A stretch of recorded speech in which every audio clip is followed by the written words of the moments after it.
اچھا بھائی آپ بتائیں.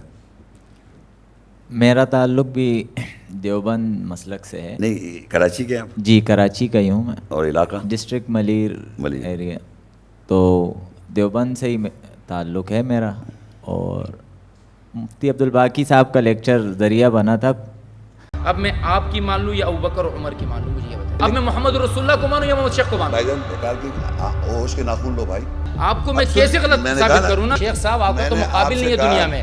ایک آدمی تو کہیں نا آپ کے علاوہ دنیا میں یار. آپ اپنا مقابل تو بتائیے نا کہ آپ کو ہم اس کے ساتھ کمپیرنس کریں کہ یہ آدمی ہے اس کے مقابلے میں آپ کو کھڑا کریں. ہماری ویڈیو کو ضرور لائک کیجیے اور محمد شیخ کے چینل کو سبسکرائب کیجیے. گھنٹی کے آئیکن کو کلک کیجیے تاکہ آپ کو ہماری آنے والی ویڈیوز کی بروقت نوٹیفیکیشنز ملتی رہیں. اس باقی صاحب کا مفتی عبدالباقی صاحب کے ساتھ جو آپ کا لیکچر تھا وہ لیکچر نہیں، وہ ڈسکشن. جی ڈسکشن جو تھی آپ کی، ڈیبیٹ جو ان کے ساتھ ہوئی تھی، تو وہ میں نے شیئر بھی کی تھی اسی وقت. تو اس کے بعد الحمدللہ کیونکہ قرآن میں تقریباً پہلے سے پڑھتا آ رہا تھا ترجمے سے، لیکن جی ترجمے کے ساتھ کیا ویسے؟ جی پہلے تو ایسے رٹا پڑھتے تھے.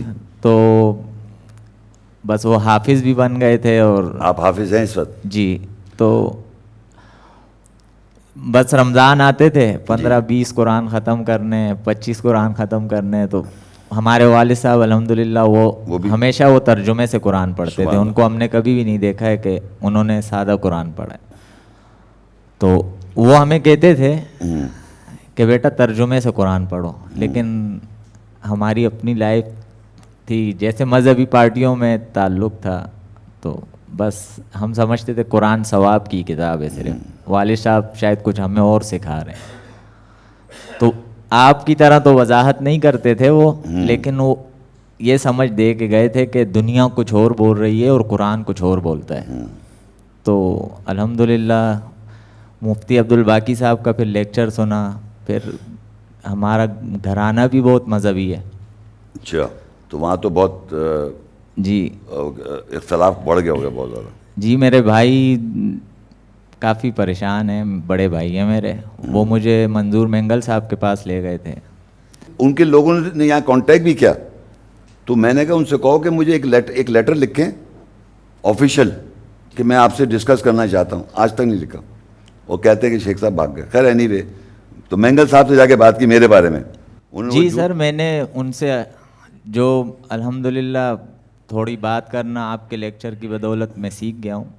الحمدللہ میں نے ان سے 15-20 منٹ بات بھی کی تھی، جیسے قرآن کے حوالے سے، کہ میں نے ان سے قرآن پہ سوال کیے کہ اللہ پاک تو کہہ رہے ہیں یہ رسول کا قول ہے، جیسے وہ ہے نا جی سمجھ گیا، انہو لقول رسول کریم. یہ پوری ترتیب ان کو میں نے سمجھائی. میں نے بولا اللہ کہہ رہے ہیں رسول قرآن کے علاوہ بول نہیں سکتا ہے، جیسے وَلَوْ تَقَوَّلَ عَلَيْنَا بَعْضَ الْأَقَاوِيلِ، تو وہ لَأَخَذْنَا مِنْهُ بِالْيَمِينِ ثُمَّ لَقَطَعْنَا مِنْهُ الْوَتِينَ. تو وہ کہہ رہے ہیں وہ ابھی جو انہوں نے پڑھا ہے نا وہ مجھے نہیں سمجھ آتا ہے. مطلب انہوں نے بولا یہ ایک قول یہ ہے اور ایک، تو وہ ترتیب مجھے نہیں سمجھ آئی. میں تو سیدھا قرآن پہ لگ گیا ہوں.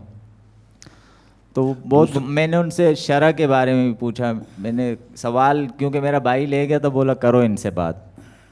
تو انہوں نے وہ پہچانے نہیں کہ آپ میرے وہ ہیں، ذکر نہیں کیا میرا؟ نہیں، میرے بھائی نے ان کو بولا نا یہ ان کو سنتے ہیں. تو انہوں نے بولا تو وہ آپ کو ان کو وہ غلط بات کر رہے تھے آپ کے لیے، کہہ رہے وہ آپ کو پرویزی سمجھتے ہیں. وہی تو کہہ رہا ہوں نا کہ ایک آدمی ملا ہی نہیں مجھ سے، میرے بارے میں لیکچر بھی شاید نہیں جانتا وہ. یہ ہے لوگوں کا عالم دین ہے، آپ قرآن کی بات کر رہے ہیں، مذہب کی بات کر رہے ہیں، اور ایک آدمی نے جھوٹ بول دیا اور آرام سے بول دیا. یہ سمجھ رہے ہیں آپ بات کو؟ نہ وہ مجھ سے ملے، نہ مجھ سے بات ہوئی، اور نہ انہوں نے یہ جو بات سناتے ہیں کہ پرویزی آئے تھے اور پتہ نہیں کیا. ایک واقعہ سنایا ہوا ٹی وی پہ اور سوشل میڈیا پہ، آپ یقین کہ ایک لفظ مجھ سے ملاقات نہیں ان کی. تو ان کے جو شاگرد آئے تو میں نے ان سے کہا ایک لیٹر لکھیں آفیشیل کہ اگر آپ مجھ سے بات کرنا چاہتے ہیں میں آ جاتا ہوں بات کرنے کے لیے، یہاں آ جاتا ہوں وہاں آ جاتا ہوں. وہ انہوں نے لیٹر ہی نہیں لکھا. خیر بہرحال تو یہ آپ کا ان سے بات ہوئی. جی ایک بس آپ کو یہ ایک سوال بس مجھے آپ سے پوچھنا ہے کہ یہ جو آپ کو حافظ ہونے کا اور جو ہم جب لیکچر دیتے ہیں یا قرآن کی آیتیں ہیں وہ مکان بدل جاتا ہے اس کا. جی تو آپ کو پرابلم نہیں ہوئی اس کو یاد کرنے میں, سمجھنے میں؟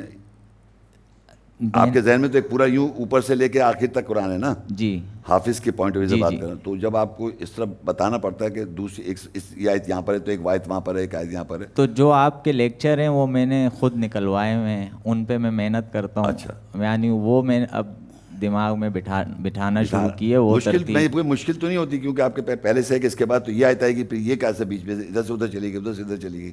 نہیں, وہ مطلب کچھ موضوع ہیں جیسے روح پہ ہے, وہ مجھے تھوڑا یاد ہے, اور زکوٰۃ یہ صدقے پہ, اس پہ میں بات کیونکہ, اور تھوڑا نماز پہ, کیوں سب سے پہلے لوگ یہی مسئلہ پوچھتے ہیں, قرآن میں نماز نہیں ہے, تو اس پہ محنت کر رہا ہوں. اور مطلب میں پچھلے 2 سال سے ایسا نہیں, کوئی دن نہیں ہے رات کہ میں آپ کے لیکچر بغیر سنے سوتا ہوں. سبحان اللہ. مطلب لازمی میں 2 لیکچر, 1 لیکچر, 3 لیکچر, بس وہ سوتے سوتے میں نے ایسے سسٹم کیا ہوا ہے, چلتا ہے اور وہ ختم ہوتا ہے اور آنکھ لگ جاتی ہے, صبح تک چل رہا ہے. اندر بھی کوئی ریکٹر بھی کردار پہ بھی جاری ہے؟ الحمدللہ پہلے میں جو نمازیں پڑھتا تھا اس میں صرف خیالات ہوتے تھے, اب میں محسوس کرتا ہوں کہ کیا پڑھ, الحمدللہ میں کیا پڑھ رہا ہوں, اور سبحان اللہ. تو بہت فرق آیا آپ کے لیکچر سے. چلو